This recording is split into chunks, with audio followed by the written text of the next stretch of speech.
Hello दोस्तों, जय मसीह की। Bible story audio Hindi channel में आप सभी का स्वागत है।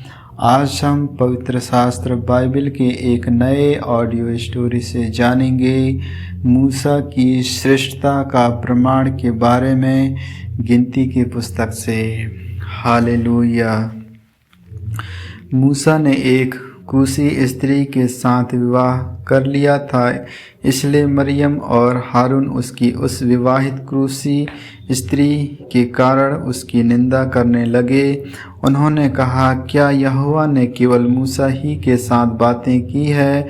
क्या उसने हमसे भी बातें नहीं की? उनकी यह बात यहोवा ने सुनी। मूसा पृथ्वी भर के रहने वाले सब मनुष्यों से बहुत अधिक नम्र स्वभाव का था, इसलिए यहोवा ने एकांक मूसा और हारून और मरियम से कहा, तुम तीनों मिलाप वाले तंबू के पास निकल आओ। तब वे तीनों निकल आए। तब यहोवा ने बादल के खंभे में उतरकर तंबू के द्वार पर खड़ा होकर हारून और मरियम को बुलाया।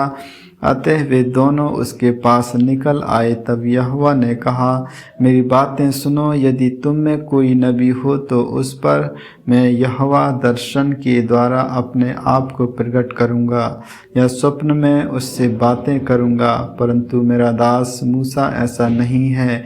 वह तो मेरे सब घरानों में विश्वास योग्य है।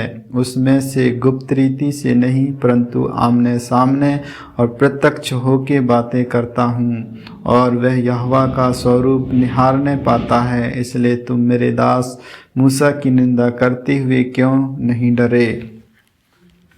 तब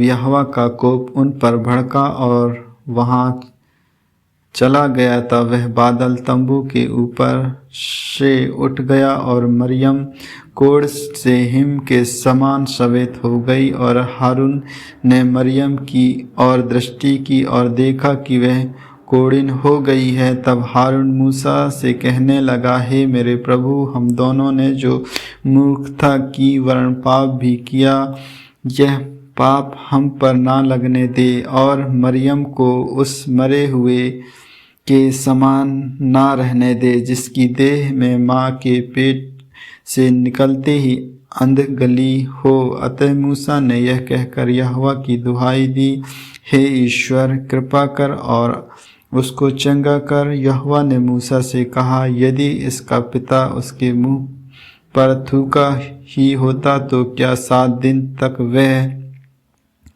लज्जित ना रहती? इसलिए वह 7 दिन तक छावनी से बाहर बंद रहे। उसके बाद वह फिर भीतर आने पाए। अतः मरियम 7 दिन तक छावनी से बाहर बंद रही, और जब तक मरियम फिर आने ना पाई तब तक लोगों ने प्रस्थान ना किया। उसके बाद उन्होंने सरे रोत से प्रस्थान करके पारान नामक जंगल में अपने डेरे खड़े किए। आमीन, आमीन। परमेश्वर इन वचनों को सुनने के द्वारा आप सभी को आशीष दे। आगे के और भी ऑडियो स्टोरी सुनने के लिए Bible story audio Hindi channel को लाइक, सब्सक्राइब और बेल आइकन को दबाएं। सभी प्रिय भाई बहनों को जय मसीह की।